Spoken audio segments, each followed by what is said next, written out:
Assemblée nationale. Illustration, Nicolas MESSYASZ. Si pas les « grands fraudeurs » du fisc vont être plus durement punis.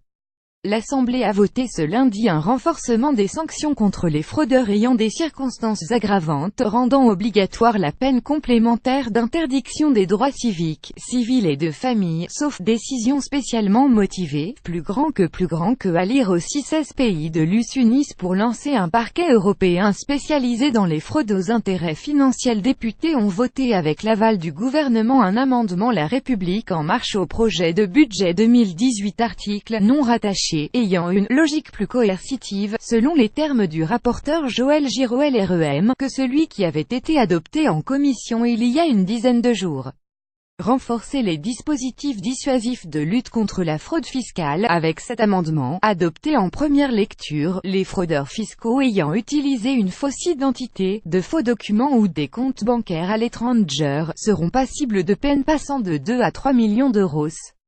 L'amendement prévoit en outre des peines complémentaires d'interdiction des droits civiques, civils et de famille, là où en commission, les députés avaient prévu des peines complémentaires d'interdiction de droit de vote et d'inéligibilité, plus grand que à lire aussi fraude fiscale. Les informateurs peuvent désormais être rémunérés. Nos concitoyens ont raison de trouver inacceptable, insupportable le fait de voir des contribuables se soustraire à l'impôt. C'est faillir de violer ce qui constitue notre pacte républicain, a affirmé Stanislas Guerini LREM en défendant cette disposition contre les « grands fraudeurs du fisc ». Le secrétaire d'État Benjamin Griveaux a insisté sur le fait que le gouvernement partageait pleinement la volonté de renforcer les dispositifs dissuasifs de lutte contre la fraude fiscale, rappelant notamment les Paradise Papers et les Panama Papers. Attention à ce que ce ne soit pas une épée de bois, tolérance zéro pour les fraudeurs fiscaux, a ensuite tweeté le ministre de l'Action et des Comptes Publics Gérald Darmanin. Tolérance zéro pour les fraudeurs fiscaux. L'Assemblée a adopté le renforcement de la déchéance des droits civiques pour les fraudeurs les plus graves, sur proposition du groupe @larem-ban. Directant, Gérald Darmanin @Gdamanin. Novembre 20, 2017. Le communiste Stéphane Peu a salué un amendement positif, mais a-t-il ajouté, attention à ce que ce ne soit pas une épée de bois, car cela ne permettra pas d'agir contre les intermédiaires et les grandes multinationales.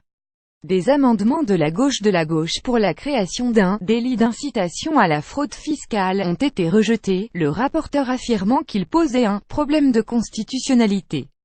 Chaque année, la fraude fiscale représenterait 60 à 80 milliards d'euros de manque à gagner pour l'État.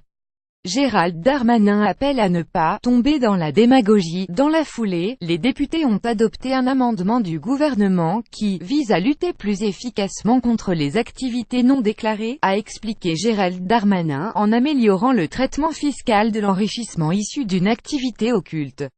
Ils ont aussi adopté un autre amendement gouvernemental transposant une directive européenne de coopération contre la fraude fiscale, plus grand que à lire aussi. Mélenchon appelle le gouvernement à l'action. Un amendement des Insoumis pour supprimer le verrou de Bercy a par contre été rejeté après de vifs débats. Gérald Darmanin appelant à ne pas tomber dans la démagogie. Le verrou de Bercy donne à l'administration fiscale le monopole des poursuites pénales en matière fiscale et empêche les poursuites sans l'accord du ministère des Finances.